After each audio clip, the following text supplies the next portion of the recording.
today I'm going to take y'all along as I cook a from scratch, mostly from our own homestead, dinner for my family. First thing, I'm going to head to the garden and grab a few of the ingredients I'll need, some onions and some cucumbers.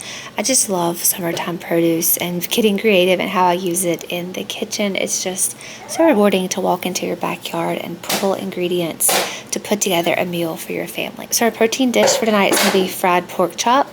And then anytime I'm frying a meat, I like to just fry something with it because I already have the oil hot. So we're going to fry some onion rings with that and some fried okra. I'm going to go ahead and preface that I have not always fried things, and this is a newer skill I have been learning. Now, when I was growing up, my grandparents fried things sometimes, my parents fried things every now and then, but we didn't just have fried food a lot, which I'm actually thankful for because it would have been fried, or it was fried in not so clean oils.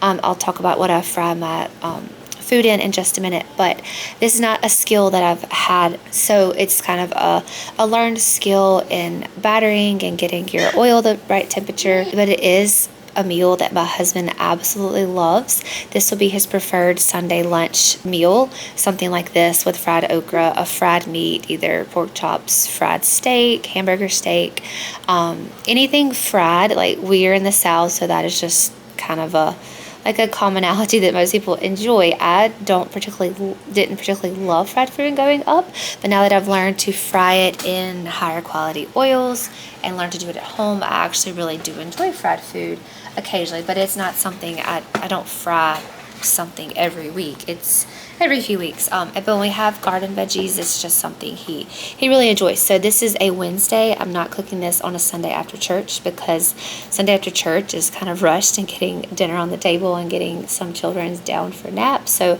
I usually save a longer frying meal for a weeknight. Now you see me putting together a cucumber salad. Cucumber salad is just really refreshing in the summer.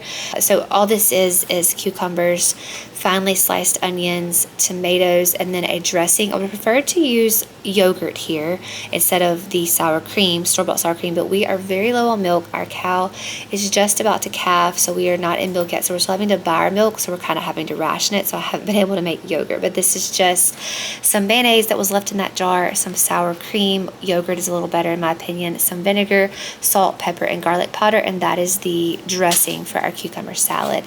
This is going to sit in the fridge most of the afternoon. I'm actually starting this dinner about 3 o'clock and taking breaks between just to get some of the things prepped. Like the cucumber salad need to sit in the fridge. I could go ahead and chop my onions and my okra and get that prepped for when it's time to fry. Now I'm making some sweet tea. It wouldn't be a southern meal without sweet tea. Another fun fact, I actually don't like sweet tea, and that's kind of rare. If you live in the South, you kind of are expected to like sweet tea. My husband absolutely loves it. All I do is use some loose leaf black tea leaves, steep that on the oven for a few minutes, add 3 tablespoons of sugar, pour the hot tea over it, and then top it off with water. Probably not the most nutritious drink. I prefer an herbal tea. My kids and I drink a lot of herbal tea sweetened with maple syrup. My husband just loves good old-fashioned sweet tea. So anytime I have a meal like this, we make sure to have sweet tea. That's actually my 4-year-old daughter's job, is to make the sweet tea. She just wasn't in here making it today while I was filming this video. Next, we're starting on the green beans. These are green beans we grew on our property this year. I canned them.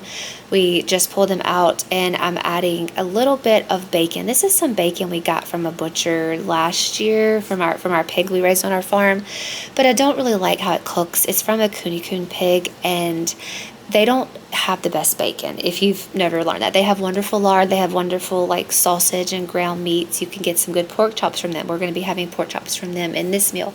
They don't have good bacon, so I'm just using this bacon to season things like green beans. Okay, now you see me getting ready to start the frying. So it's now about an hour before I want to eat, and I'm going to start all the frying. I fry everything in the same pot, so I'm just using one pot of oil, and I don't have to have multiple pots. I'm also using a very smaller pot, so I'm not having to use so much oil. I've been asked that before. How do you get by using more expensive oils when you have to deep fry stuff? So this is just coconut oil and lard I mixed. You saw it in a little jar. I just save oil each time I use it, and then I'm adding a bit more coconut oil. So it's not a super deep dish, and I don't have it filled very much. So I'm going to be frying these things in small increments. It's going to take me I think I timed this. I think it was about 35 minutes from start to finish from the frying process. Here, while the oil is heating up, I'm adding some brown sugar, some bone broth, a little bit of vinegar to my green beans to let those continue simmering. Those do simmer for a good hour. So you've seen me starting on this meal about probably 4 hours ahead of time getting that cucumber salad made, but the actual hands-on, like standing over the oven time, was really only about 35-40 minutes on the actual frying part. Okay, so here's the trick for frying things. This is double battering. So you're going to take your meat, or in a minute you'll see me do the onion rings and the okra, dip it in the flour. My flour mixture is just flour, salt, pepper, garlic powder if you want. This is just freshly milled soft white wheat. You could use hard white wheat. I just use whatever I already had or whatever I grabbed first at my milling station. Dip it in the flour, dip it in an egg wash, and then dip it back in the flour. This is the key to frying. In the past, I've dipped straight into the egg, straight into the flour, and my batter always falls off of whatever I'm frying. But this is the trick here, is to double batter it. Flour, egg, back to the flour, then into your hot oil.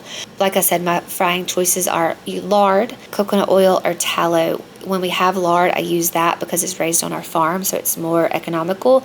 Tallow is a bit expensive, and coconut oil can get a bit expensive, but we don't, like I've said, we don't fry that often. It's every other week, a little bit more in the summer. We do fry a little more in the summer, but that's just the oils we use. So you're gonna see me now for the next few minutes just battering everything, going into that flour, back into the egg wash, back into the flour, and then waiting to go into the oil.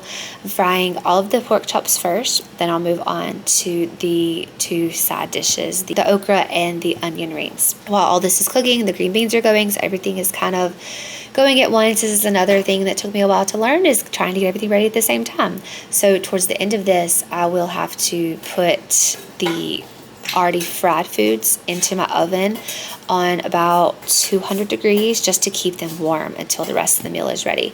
So there's a lot of just battering. You see my kids playing in the background. I do want to talk a minute about what I do with my children when I'm cooking. So they're all at the age now where they play really well independently. Behind me there is our playroom where they pretty much just play and make a big mess while I'm cooking dinner. If it's cooler out, they're usually out with my husband. We are having extremely hot temperatures here in Mississippi. Not unbearable where you can't go outside, but my husband's usually doing some sort of work, and honestly, like, they could sit there and watch him, but it's easier for them just to stay in the house and play. And then we all head out after dinner when it cools off a bit more. So we've been having dinners at around 5 or 5:30 when it's still super hot, and then when the sun starts going down and things start cooling down around 6 or 6:30. It's still super humid here in Mississippi, but it's a lot more bearable. So we spend like the last 2.5 hours of daylight outside here in the summer, in this middle of July season. So I have been working on dinner a lot earlier here in the summer. I really prefer to eat around 5 or 5:30. It just doesn't always happen, but prioritizing getting dinner done early so we can enjoy the coolish, a little bit cooler evenings has been a priority here in this hot part of the summer. So you see they just play, they ride bikes, they drag stuff out of the playroom, and then we have a big cleanup time, and they know now. They're very good about helping clean up their play spaces at this point. Okay, to the green beans, adding a bunch of salt. You can't over salt it, but make sure you salt them well enough, or they're not gonna have any flavor. Okay, these pork chops came out beautifully, but I will recommend checking the internal temperature. It needs to be around 145, 150 to be properly done. A couple of these were not like, I could have cooked them a little bit longer, but I definitely recommend checking the internal temperature. When I do this, I sometimes check my internal temperatures of things, and sometimes it just slips my mind. But I definitely recommend checking the internal temperature for something like pork chops. If it was something like steak, we like it a little less done. But pork chops, I like to be properly done. Okay, moving on to the onion rings. It's the exact same process as the pork chops.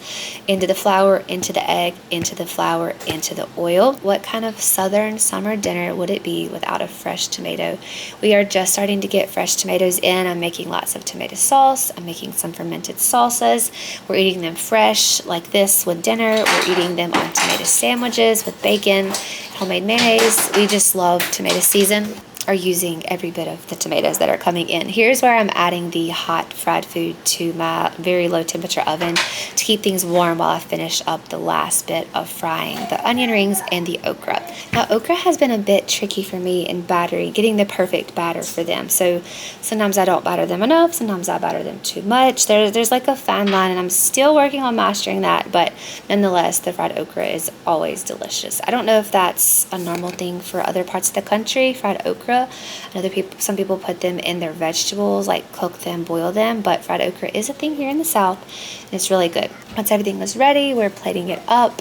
You see my hungry family coming in the background ready to eat, and we enjoyed this Southern fried dinner very much. I wanted to end out talking about a video I have coming up on children and getting them on board for helping. My children are just getting to the age where they are able to help and actually be a big help. I talked in the past how I have them help and it's really just them playing, but they are actually a big help now. So I have a video coming up, not telling moms how to get their kids to help, but really just showing you what we do and the process we've been doing to make this simpler for our family. I hope y'all enjoyed spending the evening with me cooking dinner for my family, and I will talk to y'all in my next video.